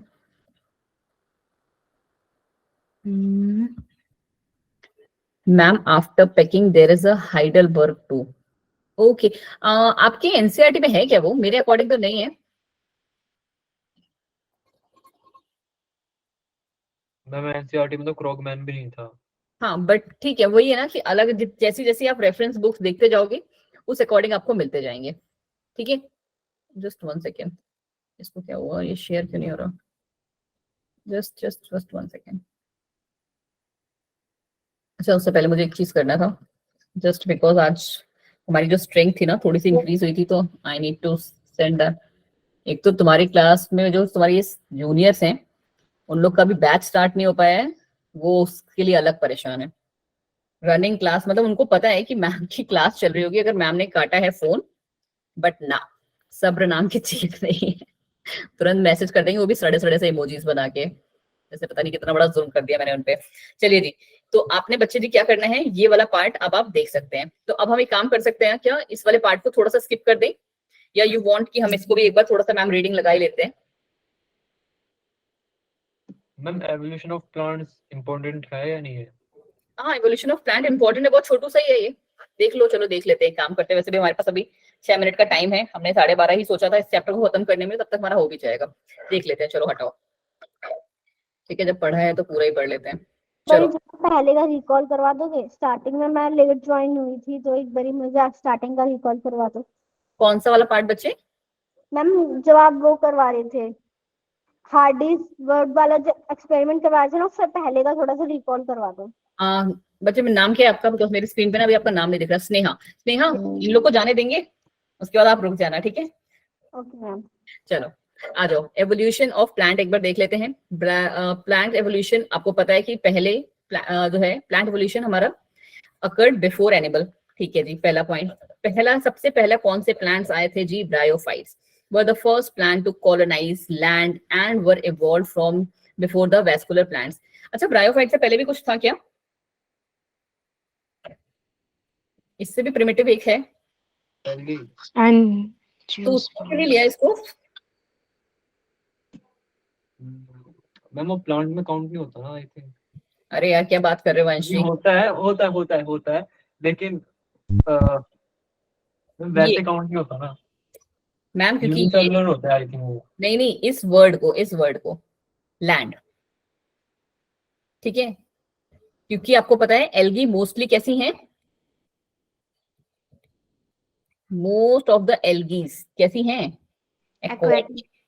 ठीक है, फिर ब्रायोफाइट्स अगर आपको पता होगा तो वो कहाँ पे मिलने लगे हमें। बट ब्रायोफाइट्स का भी क्या कहानी थी? ब्रायोफाइट्स को हम क्या कहते हैं? इनका भी कुछ बहुत अच्छा सा नाम है ना, एम्फीबियन। याद है ना ये नाम, या भूल गए? एम्फीबियंस ऑफ प्लांट किंगडम कहते हैं। क्यों कहते हैं इसको ऐसा? क्योंकि ये रहते भले ही लैंड में है, बट इनको रिप्रोड्यूस करने के लिए क्या चाहिए? पानी का जरूरत है। पता है ना, एंथ्रोजॉइड्स एंड इन सबको स्विम करके जाते हैं ये। Yes ma'am. खा तो नहीं गए खाने के साथ? ठीक है, बिल्कुल सही। ठीक है, तो फर्स्ट प्लांट्स जो स्टेबलाइज करने वाले थे ना, इसलिए हम ब्रायोफाइट्स को मानते हैं, क्योंकि ये लैंड पे आ गए थे। एल्गी हमारा मोस्टली एक्वेटिक है पूरा तरीके से। ठीक है, and were evolve from before the vascular plants. आपको सीक्वेंस याद होगा, algae, then bryophytes, then pteridophytes, then gymnosperm, then ma'am angiosperm. ऐसे ही पढ़ा है आपने प्रिमिटिव से एडवांस की तरफ, है ना, यही पढ़ा है हमने। हाँ जी मैम, यही पढ़ा है क्योंकि यही सही है। ठीक है, फिर हमारे टेरिडोफाइट्स आए, फिर जिम्नोस्पर्म्स आए। Vascular plants first originated in, अब जितने क्वेश्चन आपके बनते हैं ना एग्जामिनेशन पॉइंट ऑफ व्यू से, बस इतने ही हैं। कौन से पीरियड में आए थे? साइल्यूरियन पीरियड्स में। ठीक है जी। Existence of seed weeds and few plants were reported around 300 billion 20 billion years ago. वही चीज जो मैंने अभी जस्ट आपको बताई कि ठीक है प्लांट्स उससे पहले भी आए थे, बट कैसे थे वो? मोस्टली हमारे सी वीड्स थे। ठीक है, फिर क्या है? Herbaceous lycopods and arborescent lycopods evolve from zosterophyllum of Paleozoic era. जितने इंपॉर्टेंट है that they are pen down, उसके अलावा आपको कुछ भी करने की जरूरत नहीं है। फिर आता है psilophyton is the common ancestor for horse tail, ferns and gymnosperm. आपको पता है ना ये दोनों क्या है? ये दोनों क्या है? मैम ये सी के नीचे सी बेड में जो होती हैं ग्रासेस होती हैं और कौन सी कैटेगरी में आते हैं इनमें से? प्लांट्स की, हाँ जी, टेरिडोफाइट्स में। ठीक है बच्चे, हॉर्स टेल एंड फर्न्स जो हैं दे आर फॉर दैट। अब आ जाओ जी evolution of animals. First animals were invertebrate से व्हिच वर फॉर्म्ड 500 माया। ठीक है, jawless fish and amphibious fish with stout and strong fins originated around 350 में पहले। फिर the first amphibians and the ancestor of modern day frogs were lobe fins, जिन्हें हम क्या coelacanth भी कहते हैं। In 1938 it was caught in South Africa which was thought to be extinct, but अब ये क्या है? As a living fossil माना जाता है, तो इसका नाम भी आपको याद होना चाहिए। ठीक है, first amphibians and the ancestor of modern day frogs कौन है? लोबे फिन्स थे, और ये क्या है? लिविंग फॉसिल्स हैं एनिमल्स का। फिर क्या है? Reptiles were evolved from amphibians. ये आपने वो चार्ट जो है एनसीईआरटी वाला वो देखा होगा, तो आपको सारा का सारा ये रटा हुआ होगा। They lay thick shelled eggs and do not dry up in sun like those in amphibians. Reptiles dominated the earth around 200 million years ago. फिर ये बस थोड़ी सी चीज और है कि कौन से प्लांट, मतलब कौन से एनिमल कौन से उसमें ज्यादा पाए गए आपके। अच्छा, आपने अगर ये वाला एनसीईआरटी का डायग्राम पार्ट जो है ना, जस्ट 1 सेकेंड, ये बहुत सारी चीजें तो आपको इसी से क्लियर हो गई होंगी। एंड अब मुझे नहीं लगता कि इस स्टेज पे आके कोई भी ऐसा बच्चा होगा जिसको ये चीज नहीं आती होगी, राइट? सबने सबके लिए रटी रटाई होगी, राइट? कि हम लोग किसमें कितने पार्ट्स में डिवाइड करते हैं, फिर वो पर्टिकुलर कितने में डिवाइड होता है, कौन से पीरियड का कौन सा वाला फेमस है, ये सारी चीजें आपको पता होंगी, राइट और नॉट? बोलो बोलो। मैम इन चार्ट से क्वेश्चन किस टाइप का आएगा? इस चार्ट से क्वेश्चन इस टाइप का आएगा बच्चा कि हमारा जो मीजोजोइक है पीरियड, उसको हम कितने पार्ट्स में डिवाइड कर दिए हैं, उसका सीक्वेंस बता दो, करेक्ट ऑर्डर में लगा दो। तो आपको पता होना चाहिए मैम कि सबसे पहले क्रिटेशियस आता है, फिर जुरेसिक आता है, और उसके बाद आता है हमारा ट्रायसिक। ठीक है, यह पूछ लिया। तो ये चारों लगाए हुए हैं हमने, पार्मियन, कार्बोनिफेरस, डेवोनियन एंड साइल्यूरियन। उल्टे उसमें लगा दो, चलो ठीक है, उल्टे पुल्टे में। अब आपका इसका असेंडिंग ऑर्डर लगा दो कि सबसे पहले कौन आया था मैम, तो ये, फिर दूसरे नंबर पे कौन आया, तो मैम ये, तीसरे पे कौन आया, ये, एंड फोर्थ पे ये। और कभी कभी क्वेश्चंस कैसे आ जाते हैं कि जुरेसिक जो पीरियड था, जुरेसिक वाला जो, उसमें कौन सी चीज आई, तो आपको पता होना चाहिए हर्बेशियस एंड लाइकोपोड्स। हर्बेशियस लाइकोपोड्स आए थे। ठीक है, या फिर आपसे पूछ लिया जाएगा कि सीड फर्न्स जो थे वो कौन से पीरियड में आए, तो यू शुड बी नोन कि वो कार्बोनिफेरस में आए। ठीक है, इससे डायरेक्ट ऐसे ही क्वेश्चन आते हैं और इसके बाहर से आपके सिलेबस में नहीं पूछा जाएगा। अब हम थोड़े से क्वेश्चन प्रैक्टिस कर लें कि हमारा ह्यूमन ब्रेन भी हो गया, सब कुछ हो गया। अब मैंने आपको बस ये चीज मैंने बता दी बच्चा जी कि प्लीज प्लीज प्लीज, मैं आपको बताती हूँ, ये वाला डायग्राम जितने हम लोगों ने अभी पार्ट याद किए ना, वही doctor Ram and Hanuman ji Japan वाले, प्लीज उसके बेसिस पे एक बार इसको याद कर लेना कि उतने से लेके अभी तक की ब्रेन कैपेसिटी कैसी थी। ठीक है, आपको ये तो पता ही है कि इंक्रीज ही कर रही है, बट एक बार सीक्वेंस से थोड़ा सा कोरिलेट कर लेना। अभी मैं लिखूंगी तो थोड़ा हमारा टाइम लग जाएगा, फिर बच्चे भागने लगेंगे। I don't want to lose my strength. ठीक है, चलो जी, अब हम करते हैं आज के क्वेश्चन आंसर्स पहले। और मुझे किसने बोला था अभी, I guess Sneha, right? Sneha हम करेंगे प्रैक्टिस, मतलब मैं आपको समझाऊंगी, बट क्या बोलते हैं एक बार इन लोग को थोड़े से क्वेश्चन प्रैक्टिस करा देते हैं 10-15 मिनट, आप भी कर लो साथ में, फिर करते हैं। ठीक है जी, आज हम लोगों ने कहाँ से स्टार्ट किया है, हम वहीं से पढ़ने वाले क्वेश्चन आंसर्स लेंगे।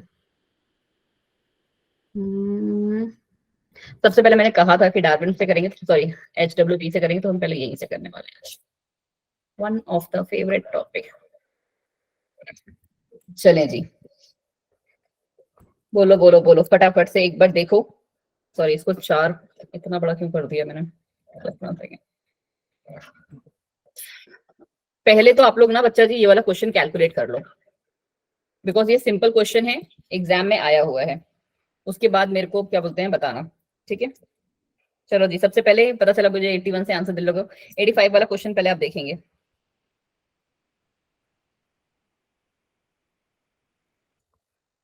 जल्दी जल्दी जल्दी देखिए जी, I am looking at your answers also.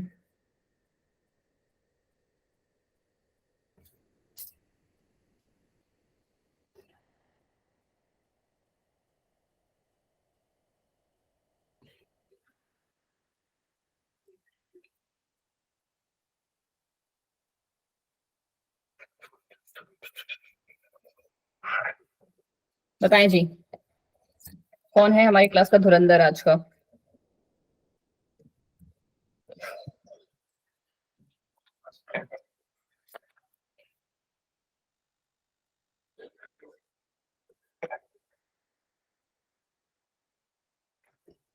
Question समझ में आ रहा है? Dominant allele give a Ma'am, gene. I guess option A. Okay जी, चलिए जी हम निकाल के देखते हैं। कोई और जिसको और भी लग रहा हो मैम तो एक मिनट मैम 1 मिनट। ठीक है जी, तब तक मैं पानी पी लेती हूँ एटलीस्ट, है ना।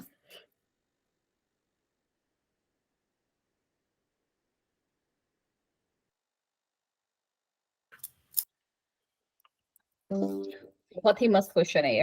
मैम इसका भी ऑप्शन है। बिल्कुल सही जी, बाकी लोग को भी निकालने तो एक बार अंश जी।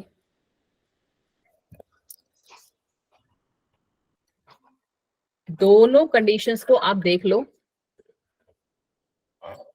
हाँ जी स्नेहा बिल्कुल सही। Yes, ma'am. Option B.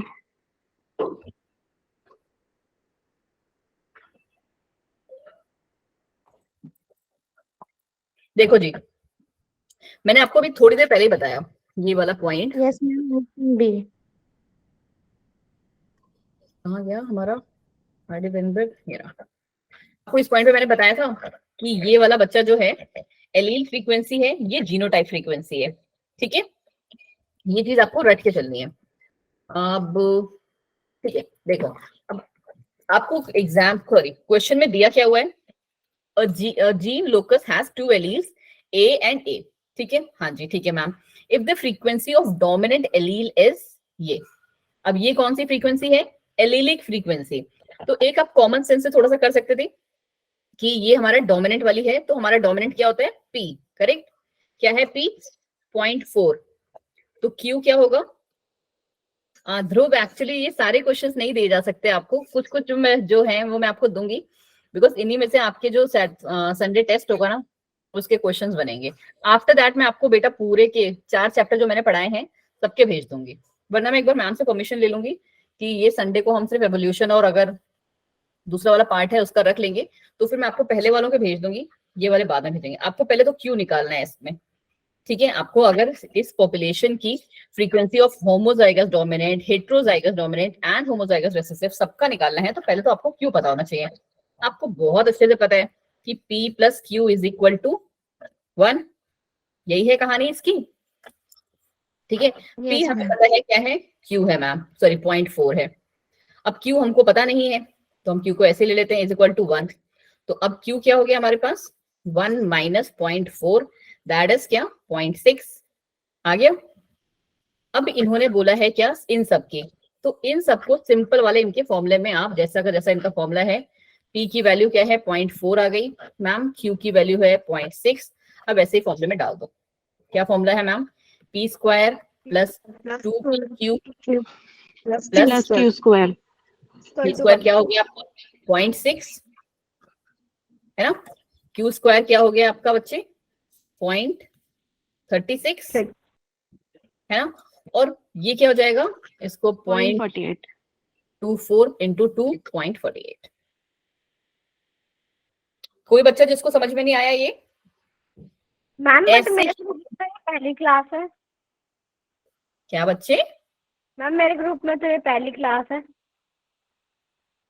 तुम्हारे ग्रुप में बच्चे आप अगर सीयूईटी को टारगेट कर रहे हो तो अपने फ्रेंड्स को बताओ कि सीयूईटी के जो क्वेश्चंस सॉरी बैचेस चल रहे हैं ना वो अलग चल रहे हैं, उनका अलग ग्रुप बनाए। आप क्या Sneha CUET PCB 1 and PCB 2 में ऐड नहीं हो? No ma'am. Ma'am, even I am not added. Then you need to text Ma'am, me I after the am class. also not ready. सुनिए मेरी बात, मैं आपको अपना नंबर देती हूँ, just 1 second, give me a moment. मुझे क्योंकि खुद का नहीं याद है कंपनी वाला नंबर अभी। जस्ट कैसे निकलता है नंबर, नंबर निकालना नहीं आ रहा है यार। हाँ बच्चा जी आप ये नंबर एक नोट करो प्लीज, जो मैं आपकी स्क्रीन पे लिख रही हूँ 77401346। 10 नंबर हो गए? हाँ ठीक है, ये 10 नंबर ये जो नंबर है ये मेरा नंबर है। आफ्टर द क्लास आप मुझे मैसेज करो, अपने और भी फ्रेंड से पूछो कि सीयूईटी की जो बैच है वो अंजलि मैम ले रही हैं, बहुत अच्छा पढ़ाती हैं, प्लीज उनकी क्लास में आओ, ठीक है, और उनसे पढ़ो। आप मुझे आफ्टर मतलब सॉरी जोक्स अपार्ट, आप मुझे आफ्टर द क्लास मैसेज करिए, मैं आपको उस वाले ग्रुप में डाल दूंगी, पीसीबी 1 और पीसीबी 2 किसी में भी। फिर इसका जो हमारा क्लास चलता है अलग, आपको लिंक मिलता रहेगा। हाँ जी बच्चा बताएं। मैम अब तक कितने चैप्टर्स रिवाइज हो चुके हैं? अब तक ये हमारा 3rd चैप्टर है, 2 चैप्टर हो चुके हैं। एक तो वो ये पहला वाला चैप्टर है आपका सेक्सुअल रिप्रोडक्शन इन ऑर्गेनिज्म, क्योंकि तब हमारी इंट्रोडक्टरी क्लास थी, मैं आप लोग को जानती नहीं थी, वो एक ही लेक्चर में खत्म हो गया। दूसरा जो था मॉलिक्यूलर बेसिस ऑफ इनहेरिटेंस, वो बहुत अच्छे से किया है हमने, 3 क्लासेस लगी हैं हमें उसमें, ठीक है। अब ये एवोल्यूशन चल रहा है, लास्ट क्लास से आज इसकी लास्ट क्लास होगी। कोई नहीं बच्चे, आप अभी तक कितनी 4 ही क्लास हुई है मिस आपकी, आपको रिकॉर्डिंग मिल जाएगी उसकी, फटाफट से देख डालना। सबसे इंपॉर्टेंट पार्ट है क्वेश्चन आंसर प्रैक्टिस। चलो जी भाई, विनोद जी परेशान हो रहे हैं। Hardy Weinberg principle is stable allele is कौन सा है वाला है? चलो 81 का। विनोद जी ने ए बोला है, तो क्या ए मार्क कर दें हम? छोड़ दो मैम। नो कर दें? मैम, मैम बी है। जस्ट 1 सेकेंड, नहीं बच्चा 81 का ए ही है आंसर हमारा। Hardy Weinberg principle is the principle of stable allele frequency in a population. Genetic structure वाला नहीं है। साइड का बता रही थी सर। अच्छा कोई नहीं, 81 के बात करें हम, ठीक है। चलो 82, genetic equilibrium refers to the phenomena. 15 question करेंगे हम हार्डी वेनग्रे के, उसके बाद हम दूसरे पे शिफ्ट कर देंगे, ठीक है। 15 नहीं यार, 10 ही कर पाएंगे। चलो चलो चलो आ जाओ। Genetic equilibrium refers to the phenomena in which. Next question फटाफट से देखें। विनोद जी कहाँ गए अब आप? मैम बी ऑप्शन है। The total genes remain constant in the population, बिल्कुल सही, ठीक है, कि जो जीन्स है वो बिल्कुल कांस्टेंट रहने चाहिए, वेरी नहीं करने चाहिए। वेरिंग वाला पॉइंट तो वैसे ही बिल्कुल करेक्ट है। ट्रेड्स की तो बात ही नहीं होगी, यहाँ पे बात किसकी होगी? जीन्स की, इसीलिए ये आंसर भी करेक्ट है, ठीक है। चलो, change in the gene frequency of a population means, बहुत ही मैम डी सिंपल सा option, question. All of the above. हाँ जी, सबसे पहली बात तो यही है कि भाई कि एवोल्यूशन हो रहा है, जीन की फ्रीक्वेंसी चेंज हुई, एवोल्यूशन हो रहा है। एवोल्यूशन हो रहा है तो भाई हार्डी वेनग्रे प्रिंसिपल तो फॉलो ही नहीं करेगा उसे। और जब एवोल्यूशन हो रहा होगा तो वो एवोल्यूशन किस वजह से हो सकता है? माइट बी कि माइग्रेशन चल रहा हो या फिर म्यूटेशन हो रहा हो, और आपको पता है कि हार्डी वेनग्रे प्रिंसिपल को इन दोनों में से कुछ भी नहीं चाहिए, ठीक है। तो बिल्कुल सही है। अब आ जाइए नेक्स्ट, बच्चों वाला क्वेश्चन, इसको मैं नहीं पूछूंगी तुमसे क्योंकि इसका आंसर है डी। चलो नेक्स्ट, अब आया फटाफट वाला, ठीक है। थोड़ा सा जल्दी करना, तो हम ये पूरा पेज अगर हो पाएगा तो करेंगे, वरना आपको बाद में तो मिल ही जाएगा ये। थोड़ा सा जल्दी जल्दी, ठीक है। आओ 86, which of the following condition represents the extent of evolutionary change in Hardy Weinberg principle? Value of p plus q square। अच्छा क्वेश्चन है ये, ठीक है। Difference between measured value and expected value, sum of measured value and expected value. आपको ये निकालनी आती है ना, measured value and expected value? Yes ma'am. और फिर है this principle can not predict the extent of evolutionary change. तो ये तो बात बिल्कुल ही गलत है। Ma'am may be D. कौन सा बच्चा? डी। C, sum of. नहीं बच्चे, कभी भी सम नहीं डी निकाला डी जाता। D D for dog. नहीं, डी डी भी गलत है बच्चा जी। कि ये क्या कह रहा है? दिस प्रिंसिपल बी अगर आप कह रहे हो तो बी सही है। अब मुझे तुम्हारी अंश आवाज समझ में नहीं आ रही है, ठीक है। डी इनकरेक्ट, ये भी इनकरेक्ट है और ये भी इनकरेक्ट है। अब रीजन सुन लो क्यों। देखो क्वेश्चन क्या पूछ रहे हैं, which of the following condition represent the extent of evolutionary change. Hardy Weinberg principle में एक्सटेंट ऑफ इवोल्यूशनरी चेंज को, ठीक है, जब एक्सटेंट ऑफ ये पूछ ही रहे हैं तो ये तो इसकी बिल्कुल कॉन्ट्राडिक्टरी स्टेटमेंट है। This principle can not predict the, नहीं जी भाई ये प्रेडिक्ट कर सकता है, ठीक है। चलो जी, तो फिर इसमें नेक्स्ट क्या है कि सम ऑफ मेजर्ड वैल्यू, नहीं जी कभी भी सम ऑफ मेजर्ड वैल्यू से नहीं निकालते हम इसको।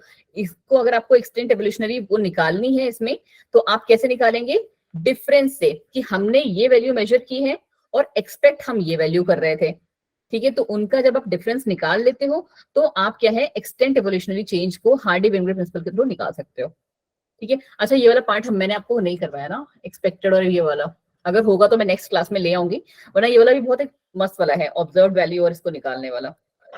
चलो आओ 87 क्वेश्चन पे फटाफट से, फिर तुमको टाइम देते हैं इसको क्वेश्चन को, साथ साथ में हम 93 क्वेश्चन भी देखते जाएंगे। थोड़ा सा बड़ा 87 question। ये है मैम। 87 का मैम सी है। हाँ जी, हेटेरोजाइगस कौन सा रिप्रेजेंट कर रहे हैं, सॉरी बी, बी मैम। हाँ सो सॉरी, ठीक है। चलो इसमें क्या है, the tendency of population to remain in genetic drift equilibrium में बी डिसरप्टेड बाय, कौन सा है, random mating, lack of migration, lack of mutation, lack of random mating, कौन सा आएगा, ये कौन सा, A Random meeting. Tendency of population to remain in genetic drift, yes ma'am, random meeting होगा इसका। जस्ट मैम जेनेटिक इक्विलिब्रियम को disturb कर रहा है ना। हाँ जी डिस्टर्ब कर रहा है, तो रैंडम मेटिंग, और सारे तो मैम उसके फेवर में है। ओके और एक बार, मैम वो अलग सा दिख रहा है क्या है, मैम, वो ऑड सा लग रहा है थोड़ा सा। नहीं नहीं वो तो रीजन नहीं है। चलो जी, बट मैं इस वाले क्वेश्चन पे दोबारा से आऊंगी because I don't feel so कि रैंडम मीटिंग जो है वो डिस्टर्ब नहीं कर रहा होगा। चलो जी एक बार देखेंगे इसको, मैं लास्ट में देखूंगी, ठीक है, या नेक्स्ट क्लास में हम इसको डिस्कस कर लेंगे एक बार, मैं इसका मैम फोटो, हो मैम आंसर तो यही होगा ना मैम, अगर रैंडम मीटिंग होगी तो मैम पॉपुलेशन बढ़ जाएगी ना एक्सपेक्टेड से। नहीं जी अंश जी आप क्वेश्चन का मतलब नहीं समझ रहे हो जी। The tendency of a population to remain in a genetic equilibrium, genetic equilibrium में अगर किसी पर्टिकुलर को रहना है, ठीक है, तो रैंडम मीटिंग से, हाँ पॉइंट तो ठीक है तुम्हारा। चलो जी एक बार देख लेंगे इसे, ठीक है, वैसे आपका point is correct but I don't feel like this answer is correct. चलो जी पहले इस वाले को देखो आप, जो ये बड़ा वाला दिया हुआ है साइड में, बिकॉज ये वाला question is very important and ये आता भी है एग्जाम में, और ये मैंने बहुत अच्छे से तुम्हें समझाया है। 93rd, name the type of natural selected depicted in the given diagram, type 1 2 and 3 में, ये 1 ये 2 ये 3 कौन सा किसको फॉलो कर रहा है। थोड़ा जूम करेंगे, मेरे को दिख नहीं रहा है।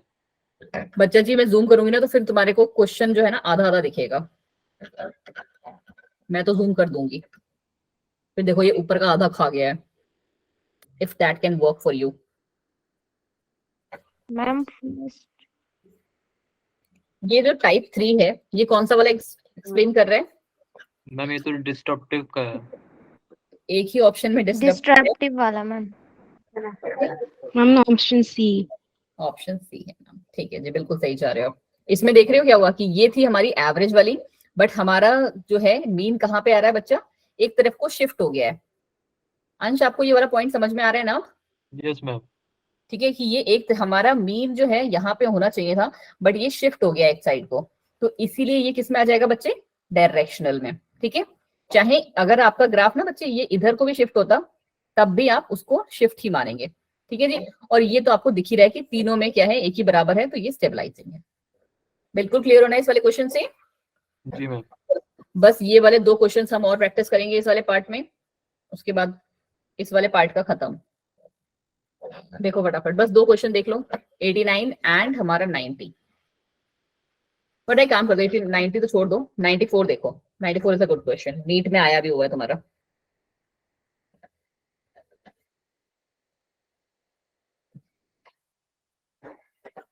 Artificial selection to obtain cows yielding high milk output represent.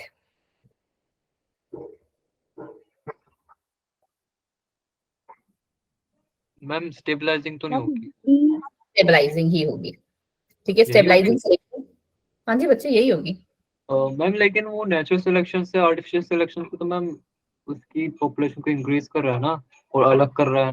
But हमने उसको कर तो स्टेबल दिया है ना बच्चे, इस वाले पार्ट को हमने क्या कर दिया, उसको स्टेबल कर दिया है, तो वो क्या होगा, एक स्टेबल सिलेक्शन हो जाएगा। अच्छा ठीक है, हाँ जी। ठीक है। चलो जी, एक बार ये दोनों क्वेश्चंस भी देख लो और फिर उसके बाद कहानी खत्म। अच्छा, आप लोग के में बॉटल नेक इफेक्ट है प्रॉपरली? ये वाला पार्ट मैंने डाला नहीं इसमें, मैम ये बुक में भी नहीं है। बॉटल नेक इफेक्ट नहीं है ना आपके में? नहीं मैम। ओके, बिकॉज ये बहुत ही अच्छी वाली कहानी है, बट इसकी कहानी थोड़ी अलग है। ठीक है, तो चलो मैम जी। ये एनसीईआरटी में मतलब कि हमारे 12th में थी ये या नहीं? मैम फाउंडर ही है। नहीं, मैं आपको ऑनेस्टली बताऊं तो मुझे कहाँ से याद है ये बॉटल नेक इफेक्ट, जो मैंने अपना ग्रेजुएशन में पढ़ा हुआ है, तो now I am ma'am confused. Ma'am मैं बॉटल कहाँ पर? नेक इफेक्ट वही है ना, लाइक जिसमें पॉपुलेशन डिक्रीज होती चली जाती है due two reasons, specific reasons. मुझे एक बार ना थोड़ा सा स्नेहा गो थ्रू करना पड़ेगा एक बार उसको, ठीक है, अभी के लिए मतलब मैं एकदम से तुक्का नहीं मार पा रही हूँ, बट यस मैंने जो है बहुत ही अच्छे से पढ़ा हुआ है, बहुत ही प्यारा सा इफेक्ट है, बहुत मतलब जैसे ये बाकी सारे है ना कंफ्यूजिंग और मिक्स वाले, उसके जैसा नहीं है, सिंपल सा कहानी है। ठीक है, चलो जी, आई गेस आज के लिए हमारे इतने क्वेश्चंस ही काफी हैं, है ना? बाकी क्वेश्चन जो है आपको आपको मिल जाएंगे and you can go through. देखो जी, ये रहे, बट इस वाले का आई कांट एक्सपेक्ट कि आप अभी सारे आंसर दे दो, बिकॉज ये आपको क्या है, रटना है। ठीक है, रट के बहुत अच्छे से समझ के करना है। अगर आप चाहते हो तो हम कल के क्लास में फर्स्ट हाफ में क्वेश्चन आंसर्स प्रैक्टिस कर लेंगे, एंड इफ यू वांट कि हम बायोटेक ही करें, कल तो नहीं आपकी क्लास, परसों है बायो की ना, तो हम परसों फिर बायोटेक ही करेंगे। ठीक है, एज यू से। बताओ जी, अगर आपको इसकी प्रैक्टिस करनी है तो आप इसका प्रैक्टिस करो। मैं डीपीपीस जो है इसके, डीपीपीस नहीं सॉरी क्या बोलते हैं, क्लास नोट्स इसके जो क्लास नोट्स हैं वो मैं आपको भेज दूंगी आफ्टर जस्ट 1 आवर। ठीक है, क्वेश्चन प्रैक्टिस करने हैं, ठीक है जी। तो फिर हम कल पहले पहले आधे घंटे में, पूरा हाफ नहीं लेते हैं, पहले आधे घंटे में हम क्वेश्चन प्रैक्टिस कर लेंगे, क्योंकि वो आपको मेरे अकॉर्डिंग, मुझे भी वही लगता है कि थोड़ा सा ज्यादा हेल्प कर देगा, क्योंकि कभी कभी कोई क्वेश्चन होता है ना कि आपके दिमाग में रह जाता है। ठीक है, Yes, ma'am. हाँ, कल फिर हम थोड़ा सा पहले आधे घंटे में क्वेश्चन प्रैक्टिस, और नेक्स्ट फिर 1 घंटा हम अपना बायोटेक को स्टार्ट करेंगे। 2 ही क्लासेस आई गेस लेगा बायोटेक, क्योंकि आपको उतना ही पढ़ना है जितना आपके एग्जाम के लिए इज इम्पोर्टेंट। चलें जी, thank you everyone for joining. I hope आपकी जो ये क्लास थी वो आपको अच्छी लगी होगी, एंड आप कल भी इतने ही सारे बच्चे होंगे, बिकॉज जब क्लास की स्ट्रेंथ अच्छी होती है तभी मुझे भी अच्छा लगता है पढ़ाने में। एंड स्नेहा जी, आपका जो पॉइंट था वो मुझे करना है। हाँ जी आशिफ, चलिए जी, एंड अब आप लोग लीव कर सकते हैं। हाँ जी आशिफ बताएं। Thank you ma'am. You welcome जी। मैम कुछ नहीं, बस ये पूछना, आप दिल्ली से हो? मैं बरेली से हूँ, उत्तर प्रदेश। ओके स्नेहा, कोई इशू नहीं, आप अगर बाद में करना चाहते हो तो बाद में देख सकते हैं स्नेहा, वरना पता ही करना, परसों जो क्लास होगी ना उसमें 5 मिनट पहले ज्वाइन कर लेना, if that works for you, है ना? सॉरी सॉरी फॉर क्यों बच्चे? Okay okay okay okay okay, so sorry. कौन सा पीडीएफ विनोद जी? मैंने तो सारे पीडीएफ अपलोड किए हुए हैं जितना। ओके हाँ जी, आई गॉट यू बच्चे जी। ओके ओके, कोई इशू नहीं। कौन सा पीडीएफ विनोद जी? बाकी द क्लास इज ओवर बच्चे, you all can leave. Bye bye, tata, good night. Bye ma'am, thank you. Bye जी, बाय।